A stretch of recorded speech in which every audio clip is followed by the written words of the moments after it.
Hello everyone, this is Pooja Singh and welcome back to our channel stock 24/7। सो जो भी channel पर नए हैं, चैनल को सब्सक्राइब करते टाइम बेल आइकन को जरूर प्रेस कर ले ताकि हर वीडियो की नोटिफिकेशन आपको टाइम से मिलती रहे एंड जब भी मैं लाइव आऊँ उसकी भी नोटिफिकेशन आपको टाइम से मिले। एंड हाँ, 8 बजे आज भी लाइव मिलते हैं। इसके पहले IRFC को लेकर मैंने कई सारी वीडियोस बनाई हैं, क्या क्या लेवल्स हो सकते हैं, क्या क्या एक्सपेक्टेशंस है, हर चीज कवर की है। उसके बाद भी बहुत सारे अभी भी डाउट्स एंड अभी भी जो है क्वेश्चंस आ रहे हैं IRFC को लेकर कि अगेन एक वीडियो बनाऊं कि अब क्या करना है, क्योंकि जो टारगेट्स दिए थे वो तो हिट हो गए हैं। क्लोजिंग भी अच्छी खासी ऊपर मिल गई है 75 के ऊपर। तो अब क्या करना है? जो भी मार्केट में रिटेल इन्वेस्टर होते हैं, खास करके जो बिगनर्स भी होते हैं, वो एक तो क्या करते हैं कि जब स्टॉक सस्ता पड़ा होता है तो कहते हैं कि उनको नहीं खरीदना है, वो उनके पीछे भागते हैं जो स्टॉक्स भाग रहा होता है।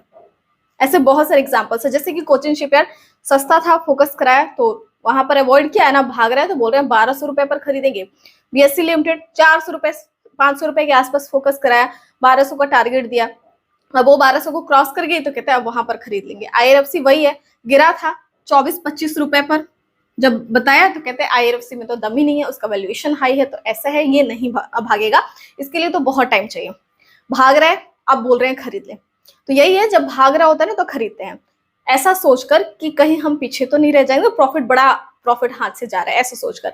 एंड उसके बाद क्या करते हैं, इस पॉइंट पर खरीदते हैं। लॉस हो चलेगा लेकिन प्रॉफिट नहीं जाना चाहिए ऐसा सोचकर। एंड उसके बाद जब हाई पर आप खरीदते हो, अब जिनको नीचे से प्रॉफिट मिला है अब वो तो प्रॉफिट लेंगे ही अपना। उसके बाद जब स्टॉक का प्राइस गिरता है उन्हें होता है लॉस। अब वो क्या करते हैं कि लॉस जो है पेशेंस के साथ झेल जाते हैं। लॉस में जितना मर्जी लॉस हो लेकिन पेशेंस के साथ उसमें रुकेंगे और ऐड करेंगे, यहाँ ऐड करेंगे, स्टॉक का प्राइस थोड़ा सा बढ़ेगा, खुश हो जाएंगे, फिर गिरेगा, यहाँ पर और ऐड करेंगे एंड इस तरीके से क्वांटिटी बहुत ज्यादा बढ़ जाती है। इसके बाद क्या करेंगे, जब प्रॉफिट हो, ठीक है, अगर मान लीजिए यहाँ खरीदा है, थोड़ा सा बढ़ गया, लॉस तो झेल जाएंगे, लेकिन अगर थोड़ा भी प्रॉफिट होता है ना फिर उनसे रहा नहीं जाता है, फिर क्या करें, निकल जाए, क्या करें, निकल जाए, या फिर यहाँ पर और ज्यादा ऐड करते रहेंगे कि और बड़ा प्रॉफिट मिल जाए क्योंकि वो भाग रहा है। तो ऐसा बहुत सारा होता है। आपको बता दूं कि जो भी ये सारी चीजें करते हैं वो कभी भी मार्केट से बड़ा वेल्थ नहीं बना पाते हैं। या तो सस्ते प्राइस पर खरीद कर पेशेंस रखिए, जब प्रॉफिट मिल रहा हो टाइम दीजिए, 3 साल 4 साल 5 साल, बड़ा वेल्थ बनाना है तो स्टॉक के प्राइसेस गिर रहे हैं तो अपना विजन सेट कर रहे हैं, लॉन्ग टर्म के लिए लिया है तो स्टॉक गिरे कोई मतलब नहीं होना चाहिए। शॉर्ट टर्म के लिए लिया है, प्रॉफिट लीजिए, चाहे अब इसके बाद स्टॉक का प्राइस ऊपर चला जाए कोई मतलब नहीं होना चाहिए। विजन सेट कीजिए, short term exit, long term है तो पेशेंस रखिए, तब जाके बड़ा वेल्थ बनता है मार्केट में। एनीवेज चलिए, ये तो चलता रहेगा मार्केट में, मैं जितना मर्जी आप लोगों को समझाऊं, आप में से 90% लोग 95% लोग ऐसा करते हैं एंड इसीलिए 95% जो है रिटेल इन्वेस्टर प्रॉफिट नहीं लॉस ही देखते हैं, 5% ही प्रॉफिट कमा पाते हैं जो कि डिसिप्लिन के साथ चलते हैं। चलिए IRFC की बात कर लेते हैं कि एक्चुअली में क्या चीजें हैं, लॉन्ग टर्म विजन क्या है, शॉर्ट टर्म क्या है, हर चीज क्लियर करते हैं। इसके लिए वीडियो को बिना स्किप करे पूरा जरूर देखिए। याद दिला दूं कि 40% का जो ऑफर है चल रहा है स्टॉक 247 एप्लीकेशन पर। सो जो भी स्टॉक मार्केट सीखने में इंटरेस्टेड है, लर्निंग में, आ जाइए एप्लीकेशन पर, आप सभी का स्वागत है। कोर्सेज पर जो ऑफर है 40% का 8 सितंबर से चालू है, जो कि 9 सितंबर एंड कल जो है 10 सितंबर संडे तक अवेलेबल रहेगा, तो मिस मत कीजिए। सबसे पहले मैं IRFC के वैल्यूएशन की बात करती हूँ। वैल्यूएशन के लिए देखिए हमें क्या देखना है, peg ratio, PB ratio, P ratio, ठीक है। तो P इसका चल रहा है 14 मल्टीपल P पर ट्रेड करिए, इसका इंडस्ट्री मल्टीपल है 8, ओके। खुद का कंपनी का जो मीडियन एवरेज P है ये है 5.5। अब इससे भी स्टॉक का प्राइस सस्ता है, इससे भी स्टॉक का प्राइस महंगा है, इससे भी आपको महंगा लगेगा P के कंपैरिजन में। लेकिन बता दूं, सिर्फ P देखकर ये वैल्यूएशंस नहीं देखा जाता है, हमें चेक करना होता है इंपॉर्टेंट पैग रेशियो के स्टॉक अंडर वैल्यूड है या ओवरबॉट जोन में। ये देखने के लिए पैग रेशियो चेक करेंगे एंड ये चाहिए 1 से कम, जो कि है अभी 0.64। ये कंफर्म कि स्टॉक अंडर वैल्यूड मिल रहा है। PB रेशियो मैं हमेशा 2 से कम देखती हूँ, बहुत जगह आपको ये 1 से कम सुनने को मिलेगा, लेकिन मैं 2 से कम देखती हूँ एंड ये अभी 1.9 है। सो ये कंफर्म कर रहा है कि स्टॉक अभी अंडर वैल्यूड ही है। आपको जो ये प्राइस 77 रुपीज पर अभी आज ट्रेड कर रही है, ये आपको अभी भी सस्ते प्राइस पर मिल रही है एंड यहाँ से 4 गुना 5 गुना मिलने की जो कैपेबिलिटीज, 300 रुपए का टारगेट जो कई जगह आपको देखने को मिल रहा है, क्या जाएगा, खुद मैंने भी यही चीज लिखा कि क्या जाएगा 300 रुपए, तो ऐसा क्यों बोला जा रहा है, उसके पीछे भी रीजन है। इसका फेस वैल्यू 10 है, यानी कि अभी 10 टाइम्स में स्प्लिट हो सकती है ये कंपनी। 10 टाइम्स में स्प्लिट कर सकती है। ओके, बुक वैल्यू पर शेयर है 34.9, ठीक है। इस हिसाब से इसको मल्टीप्लाई करें तो इसके जो है अभी भी पर जो है बुक वैल्यू पर शेयर यानी कि इसके पर शेयर की जो बुक वैल्यू है 340 प्लस निकल कर आ रही है। तो इसीलिए एक ये जो है अगर कभी भी कंपनी का जो एक्चुअल वैल्यूएशन है ये कहीं ना कहीं इतना ही है, तो इसीलिए एक्सपेक्ट किया जा रहा है कि यहाँ से कम 4 गुना 5 गुना करने की कैपेबिलिटीज अभी भी नजर आ रही है अकॉर्डिंग टू द वैल्यूएशन, ठीक है। तो उस हिसाब से ये सस्ता देखा जा रहा है। इसके अलावा आपको बता दूं यहाँ पर कि हमें मार्केट कैपिटलाइजेशन भी देखना है। ये स्टॉक 77 पर ट्रेड कर रहा है, आपको सस्ता लग रहा है। बहुत सारे लोग 100 रुपीज से कम वालों को पेनी स्टॉक की कैटेगरी में रखते हैं, लेकिन ये पेनी स्टॉक नहीं है, लार्ज कैप है। स्टॉक का मार्केट कैपिटलाइजेशन 90,000 करोड़ से बढ़कर 1 लाख करोड़ हो चुका है। तो अब आप बताइए 1 लाख करोड़ मार्केट कैप वाली कंपनी है, तो इसको मार्केट कैप 4 गुना 5 गुना की बात हो रही है, तो 4 लाख 5 लाख करेगी मार्केट कैप, तभी तो प्राइसेस बढ़ेंगे तो मार्केट कैप इंक्रीज होगा कंपनी का। लेकिन लाख में जब कैपिटलाइजेशन बढ़ता है लार्ज कैप का, मान लीजिए फॉर एग्जांपल टीसीएस है, अब अगर इसके पैसे डबल करने होंगे तो सोचिए कि इसका मार्केट कैपिटलाइजेशन कितना करना होगा। अगर 14 लाख करोड़ भी माने तो उसके हिसाब से उसको 28 लाख करोड़ करना पड़ेगा, तो वहां पर एफर्ट्स ज्यादा लगेंगे, ठीक है।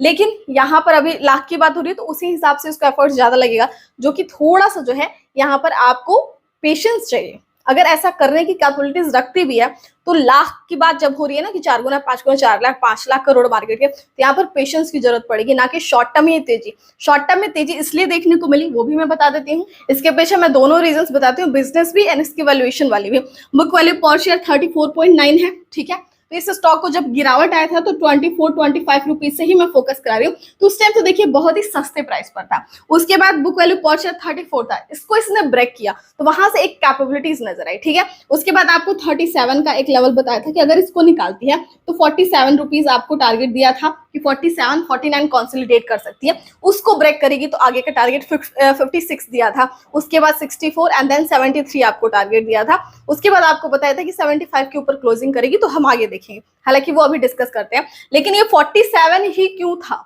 ये 34 ही क्यों था, इसके पीछे भी अभी डिस्कस करते हैं। इसके लिए भी जो है सारी चीजें एक तरीके की साइकोलॉजी, एक ह्यूमन साइकोलॉजी ही काम करती है मार्केट में, वही सारी चीजें, तो हर चीज कवर करते हैं। ये तो था इसके पीछे।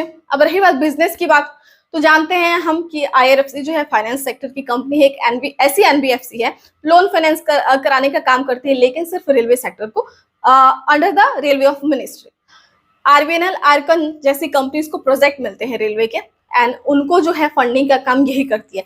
ज्यादातर 30 to 50%, लगभग कुछ टाइम पहले 90% तक की भी फंडिंग यही करती है। इस बार भी वही चीज है, लेकिन थोड़ा सा कंपटीशन भी इस मार्केट में नजर आ रहा है, तो खैर वो सारी चीजें बात की बात है, लेकिन फंडिंग का काम करती है, तो उनको जितना प्रोजेक्ट मिलेगा ये फंड प्रोवाइड करेगी, उतना ही कंपनी को प्रॉफिट होगा, ठीक है। तो RVNL, आयरकॉन, अब वो उनको प्रोजेक्ट मिलते हैं क्योंकि रेलवे सेक्टर का ग्रोथ है, रेलवे सेक्टर पर बहुत ज्यादा फोकस्ड है इस time. Railway sector, defence sector ज्यादा फोकस में है, इसके अलावा एग्रीकल्चर सेक्टर फोकस में है। हालांकि G20 समिट चल रहा है, तो इसमें रेलवे सेक्टर के साथ साथ एग्रीकल्चर पर भी ज्यादा फोकस किया जा रहा है। तो अब इस ग्रोथ तो है, अगर ग्रोथ होता है, ठीक है, ग्रोथ की बात आ रही है, एंड जिस तरीके से प्रोजेक्ट्स काम मिलेंगे, तो RVNL हो, आयरकॉन हो, चाहे रेलटेल हो या फिर IRFC हो, यहाँ पर 100% कैपेबिलिटीज हो जाती है इनके ग्रोथ की। तो ये एक्सपेक्टेशंस बिजनेस के अकॉर्डिंग बेटर है। इसके साथ एक उड़ती उड़ती खबर सुनी है मैंने, मैं आपको श्योर 100% नहीं बता सकती हूँ, लेकिन ऐसा मैंने एक जगह पढ़ा है जो कि श्योर नहीं है, वहां पर भी क्वेश्चन मार्क लगा था कि सुनने में आया कि G20 समिट के दौरान यहाँ पर इंडियन, सऊदी एंड US के बीच एक जो है डील हो सकती है, जिसमें कनेक्टिविटी, रेल कनेक्टिविटी जो है बढ़ाई जा सकती है। तो इसमें IRFC को 50% फंडिंग जो है इस प्रोजेक्ट पर फंडिंग मिलने के चांसेस है। तो अगर ऐसा होता है तो IRFC अगेन फिर भाग सकती है। तो ये कुछ पॉजिटिविटी है शॉर्ट टर्म, लॉन्ग टर्म के लिए भी, और भी चीजें चलिए कवर करते हैं। होल्डिंग्स की बात करें तो प्रमोटर्स की जो स्टेक है 86% है। सेबी के रेगुलेशन के हिसाब से कितना होना चाहिए, 75% से कम, एंड ये 75% से ज्यादा है। तो एकदम 100% ये सबको पता है कि ये अपना स्टेक बेचेगी ही बेचेगी, प्रमोटर्स बेचेगी, 75% से कम वो करेगी ही करेगी। एंड उसके बाद अगर ये बेचती है तो ये कौन लोग खरीदेंगे, या तो पब्लिक, एंड पब्लिक एक ही बार तो खरीदेगी नहीं। यहाँ पर FIIs जो कि 1.14% है, एंड DIIs खरीदेंगे जो कि इस टाइम 2% है। म्यूचुअल फंड्स इसमें नहीं है, तो खैर खरीदेंगे कौन, वो तो अभी बात की बात करते हैं, लेकिन आपको बता दूं कि यहाँ पर म्यूचुअल फंड नहीं है। अब म्यूचुअल फंड यहाँ पर क्यों नहीं है, ये तो सवाल आता है। FIIs की स्टेक सिर्फ 1% ही क्यों है? FIS यहाँ पर बड़ा पैसा तो लगा सकते हैं ना अगर ग्रोथ की बात हो रही है तो। DIS भी हालांकि 2% है, ठीक है, दोनों को मिलाकर ये 3% है, म्यूचुअल फंड है ही नहीं, तो ये कंसर्न वाली बात है, ठीक है। अब देखिए यहाँ पर फायदा कैसे हो सकता है, इसका बेनिफिट कैसे मिल सकता है, तब यहाँ पर एक स्ट्रॉन्ग पॉजिटिविटी कैसे हो सकती है कि अगर ये स्टेक बेच रहे हैं, ठीक है, जैसे कि RVNL में बेचा गया था तो लगभग जो है FIS ने खरीदा था, तो उसी तरीके से अगर ये इस बार बेच रहे हैं एंड ये स्टेक अगर ये खरीदते हैं तो आपको बता दूं कि IRFC वाकई में 100+ नहीं 200+ भी जा सकती है, ठीक है। तो ये आपको थोड़ा सा ध्यान देना पड़ेगा। पब्लिक स्टेक भी यहाँ पर 10% है, हालांकि पब्लिक स्टेक अगर बहुत ज्यादा बढ़ने लगे, ये घटने लगे तो उस स्टॉक से दूर रहना ही फायदेमंद होता है। चलिए और भी चीजें कवर करते हैं। अब देखिए और भी प्रॉफिट सेल्स की बात कर लेते हैं, क्योंकि कंपनी का ग्रोथ अगर एक्सपेक्टेड कर रहे हैं तो ग्रोथ ज्यादातर रेवेन्यू प्रॉफिट पर ही डिपेंड होता है, ठीक है। उसके बाद भी आगे चीजें बताती हूँ, यकीन मानिए इस वीडियो को पूरा देखते हैं तो आपका सारा डाउट क्लियर हो जाएगा, शॉर्ट टर्म के लिए भी एंड लॉन्ग टर्म के लिए भी आप खुद डिसीजन ले पाओगे कि आपको करना क्या है इसमें, ओके। तो यहाँ पर देखिए सबसे पहले एनुअली रेवेन्यू ग्रोथ देखिए तो 17% से इंक्रीज हुआ है, जो कि बेटर साइन है। प्रॉफिट जो है 4% से बढ़ा है, हालांकि एनुअली प्रॉफिट जंप कुछ खास नहीं है, क्योंकि ये थोड़ा सा वॉलेटाइल है, कभी बढ़ रहा है कभी घट रहा है, यानी कि मेंटेन कर रही है, धीरे धीरे ये चीजें हो रही हैं, ओके। लेकिन वहीं पर क्वार्टरली परफॉर्मेंस काफी अच्छा रहा है, क्वार्टरली रेवेन्यू प्रॉफिट लगातार अच्छा परफॉर्मेंस देखने को मिला है, तो ये एक बेटर पॉजिटिव इंडिकेशन ही होते हैं। अब देखिए 3 साल का प्रॉफिट CAGR ग्रोथ देखिए अगर 37.91% है, जो बहुत ही ज्यादा बेहतर है।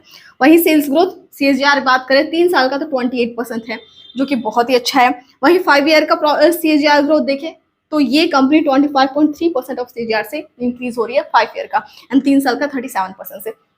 एंड अगर आपको बेहतर रिटर्न्स चाहिए किसी भी कंपनी में तो 25% प्लस अगर आपको मिल जाता है तो वो कंपनी आपको लगातार बेहतर रिटर्न्स देने की कैपेबिलिटीज रखती है। तो यहाँ पर ये चीजें बहुत ही मुझे अमेजिंग लगी हैं, यहाँ से कोई डाउट नहीं है। इसके अलावा कंपनी अपना एसेट बढ़ा रही है, बहुत ही अच्छे तरीके से कंपनी अपना एसेट लगातार इंक्रीज कर रही है, जो कि एक बेटर इंडिकेशन है। इसके अलावा एक और चीज, प्रॉफिट तो हालांकि अब इंक्रीज करना शुरू हुआ है कंपनी में, एंड इस वजह से आपको बता दूं कि EPS उतना बेहतर मेंटेन नहीं कर पाई है। यहाँ पर PE यानी EPS का मैं बता दूं, हमेशा ही आपको कहा है कि PE जो है डाउन होना चाहिए, EPS इंक्रीज होना चाहिए, लेकिन यहाँ पर वो चीजें नहीं देखने को मिली है। यहाँ पर क्या देखने को मिला है, PE इसका थोड़ा सा ऊपर है, ठीक है, एंड जो EPS है वो डाउन है, ठीक है। ये हमारा EPS है एंड ये PE है, इसका ठीक उल्टा हो रहा है। यहाँ पर थोड़ा सा एक रिस्क फैक्टर नजर आ रहा है, जो कि शॉर्ट टर्म वालों के लिए भी एंड लॉन्ग टर्म वालों के लिए भी, यहाँ पर जो बल्क में डील करने की सोच रहे हैं उनके लिए थोड़ा सा खतरा हो सकता है, इसका आपको ध्यान रखना है।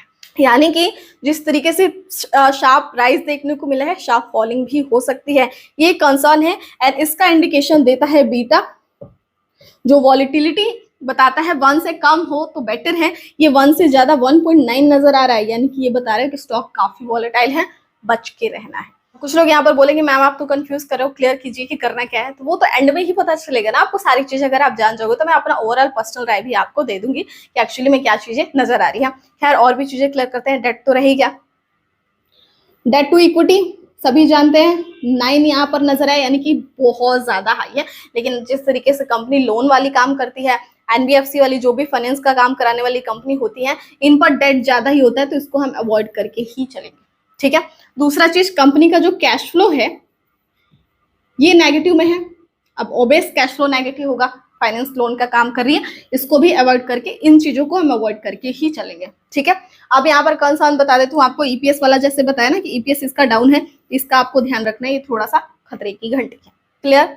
इसके अलावा इसी वजह से इंटरेस्ट कवरेज रेशियो जो है इसका 1.39 है आई थिंक, एंड जो कि मुझे लगता है 3-4 हो तो परफेक्ट होता है, हालांकि 2 से भी ऊपर कर लेती है तो ये आपको बेटर नजर आएगा। तो इन सब चीजों का थोड़ा सा आपको ध्यान रखना है। अगर ये सारी चीजें बेहतर दिखे तो आप समझ जाना कि स्टॉक बेहतर काफी होता जा रहा है। इसके अलावा रिटर्न ऑन इक्विटी 15% के करीब है, 14.9% आई थिंक आपको देखने को मिलेगा। तो ये प्रॉफिट पर ही डिपेंड करते हैं, रिटर्न्स देने की कैपेबिलिटीज को मेंटेन करते हैं, तो ये तो चलिए ठीक है, लेकिन लार्ज कैप के हिसाब से कम है, ये भी ध्यान देना है। एंड वहीं पर जो रिटर्न ऑन कैपिटल एम्प्लॉयड है ये सिर्फ 5% का है, यानी कि अपने एम्प्लॉयड पर रिटर्न्स नहीं बना पा रही है कैपिटल एम्प्लॉयड पर। तो ये बहुत सारी चीजें देखिए, एंड इसीलिए जो है इसके फंडामेंटल्स ना ही बहुत ज्यादा स्ट्रॉन्ग है एंड ना ही वीक है, कुछ चीजें पॉजिटिव है, कुछ चीजें बेहतर है, कुछ चीजें थोड़ा वीक कंसर्न करती है। इसी वजह से इसका पेट्रोस्की स्कोर 6, यानी कि फंडामेंटल्स का जो एवरेज है 9 में से देखा जाता है ना, तो वो 6 यहाँ पर नजर आ रहा है। 7 से ऊपर होता तो यहाँ पर ये A1 की क्वालिटी में होता है, बट यहाँ पर 6 है, तो ये थोड़ा सा जो है इससे संभल कर ही आपको चलना है। ये खास करके देखिए लॉन्ग टर्म वालों के लिए नहीं है, जिन्होंने डाउन पर खरीदा है उनके लिए कोई बात नहीं है, ये उनके लिए है सारी चीजें समझना, जो अभी फ्रेश एंट्री लेने की सोच रहे हैं इस प्राइस पर, उन्हें ये जानना बहुत जरूरी है। इस स्टॉक का जो 50 डे मूविंग एवरेज था ये था 34.50 एंड इसीलिए बुक वैल्यू पर शेयर का जब ये लेवल ब्रेक हुआ तो ये कंफर्मेशन था कि 200 डे मूविंग एवरेज तक जाएगी एंड वो था 47 एंड इसीलिए आपको पहली बार इसके लिए 47 का ही टारगेट दिया था, ठीक है, क्योंकि हो सकता है 200 डे मूविंग एवरेज से कई बार कई कंपनी जो है प्राइसेस गिर जाते हैं एंड वापस 50 डे मूविंग एवरेज तक गिरने का जो है कंसर्न दिखता है, लेकिन इसीलिए आपको वेट करा है कि अगर 47 49 सस्टेन कर जाती है तो नेक्स्ट टारगेट आपको 56 दिया था, ठीक है, तो इसी वजह से दिया था कि अगर 200 डे मूविंग एवरेज को सस्टेन कर जाती है एंड 56 क्यों दिया था, चलिए इसको मैं थोड़ा ऊपर लिख के समझाती हूँ कि देखिए यहाँ पर 200 डे मूविंग एवरेज हमारा 47 एंड 49 मैंने दिया था कि अगर इसको सस्टेन कर जाती है तो देखिए यहाँ पर जाएगी 56 का टारगेट इसीलिए दिया था मैंने, क्योंकि उसके बाद जब ये ब्रेकआउट होता है 200 डे मूविंग एवरेज का ये ब्रेकआउट होता है तो ज्यादातर जो है रीटेस्ट के लिए आती है, ज्यादातर रिटेस्ट होता है, तो अगर वो रिटेस्ट करती एंड उसके बाद रिवर्स करती तो चीजें ज्यादा बेहतर होती, इसलिए मैंने 56 का ही टारगेट दिया था कि अगर गिरना होगा तो वहीं से गिर जाएगी, ठीक है, लेकिन वो गिरी नहीं, ठीक है, वो गिरी नहीं एंड इसीलिए आपको 56 के ऊपर टारगेट 64 का दिया था, ठीक है, एंड 64 क्यों दिया था, क्योंकि हर बार जो एक रेजिस्टेंस होता है, देखिए स्ट्रेट राइज बहुत ही कम देखने को मिलता है IRFC में स्ट्रेट राइज देखने को मिल रहा है, लेकिन मैं आपको इस लेवल के अकॉर्डिंग ही सारी चीजें बता रही थी कि अगर ये जो है प्रॉफिट बुकिंग करते हुए भी जाती है तो इस तरीके से जाएगी 56 64 73 अभी यहीं पर ट्रेड कर रही है, ठीक है, एंड इसीलिए यहाँ पर बताया था कि 73 75 का एक रेंज है, इसके ऊपर क्लोजिंग अगर दे देती है तो हमें आगे 83 से लेकर 90 टारगेट मिल सकता है, ओके, तो बाकी अब ये मंडे पर डिपेंड करेगा, तो शॉर्ट टर्म वाले बिल्कुल ही यहाँ पर ध्यान देना है। अगर इस प्राइस के ऊपर एंट्री ले रहे हो आप शॉर्ट टर्म वाले तो 67 का एक सपोर्ट है, उसका स्टॉप लॉस जरूर ही लगा लीजिए। बिना स्टॉप लॉस के अगर शॉर्ट टर्म वाले या फिर जो फ्रेश एंट्री लेना चाहते हैं वो अगर एंट्री लेते हो तो आप फंस सकते हो, बुरा फंस सकते हो, तो स्टॉप लॉस जरूर लगाए। प्राइसेस बढ़ते जाते हैं तो एसएल ट्रेल करते रहें, आपके लिए बेनिफिशियल रहेगा, ठीक है। अब रही बात लॉन्ग टर्म वालों की, तो ग्रोथ आपको बताया कि हो सकता है, ठीक है, थोड़ा पेशेंस देना पड़ेगा, 4 से 5 साल 3 साल तो रखिए आप कम से कम। रेलवे सेक्टर के लिए टारगेट फिक्स किया गया है 2024 का, ठीक है, 2025 का, तो इतना तो आपको एटलीस्ट पेशेंस रखना पड़ेगा, तब जाके बेटर है। उसके बाद आप अगर 24-25 इस प्राइस से 34 पर भी 40 से नीचे भी अगर आपने लिया है तो वो पेशेंस के साथ अपना होल्ड कर सकते हैं, ठीक है। 75 का लेवल निकाल रही है, मे बी 83 चला जाए, 90 चला जाए, 100 भी चला जाए, लेकिन उसके बाद करेक्शन तो आएगा ही। जो लोग सोच रहे हैं कि मौका चला गया, तो आपको बता दूं करेक्ट थोड़ा बहुत होगा ही होगा। जिस तरीके से तेज जो है रिकवरी देखने को मिलती है तो उसी तरीके से फॉलिंग भी होता है। 2 से 3 दिन तक कम से कम 40-50%, आपको बता दूं 40-50% तक कभी गिरावट देखने को मिलता है। तो जब कोई भी स्टॉक अगर 25% से गिरने लग जाए, ठीक है, मान लीजिए इसका प्राइस गया एंड उसके बाद आपने देखा कि 25% तक गिर गया है, 20% से ऊपर गिरना शुरू हो जाए, तो वहां पर आप एडिंग शुरू कर दो। अगर आपको ग्रोथ पता है, लॉन्ग टर्म वालों की बात करें, वहां पर आप एडिंग शुरू करो एंड उसके बाद हर 10% पर आप थोड़ी थोड़ी एडिंग करके उसके बाद वेट कीजिए। गिरावट देखिए बहुत ज्यादा नहीं, आपको जो है 3 फेजेस में गिरावट देखने को मिलते हैं, 3 सपोर्ट मान लीजिए, ठीक है, 3 फेजेस में, एंड उसके बाद स्टॉक के प्राइसेस फिर से भाग जाते हैं। तो ज्यादा से ज्यादा 3 फेजेस में आप जो है अपना देख सकते हो एडिंग का, ठीक है। तो मुझे लगता है कि वीडियो आपके लिए काफी हेल्पफुल रही होगी, उम्मीद है आपके लिए बेनिफिशियल रहा होगा। तो ज्यादा से ज्यादा वीडियो को लाइक कर दीजिए। एंड अगेन जाने से पहले याद दिला दूं कि 40% का जो ऑफर है चल रहा है स्टॉक 247 एप्लीकेशन पर। सो जो भी स्टॉक मार्केट सीखने में इंटरेस्टेड है, लर्निंग में, आ जाइए एप्लीकेशन पर, आप सभी का स्वागत है। कोर्सेज जो ऑफर है 40% का 8 सितंबर से चालू है, जो कि 9 सितंबर एंड कल जो है 10 सितंबर संडे तक अवेलेबल रहेगा, तो मिस मत कीजिए। Thanks for watching, bye bye.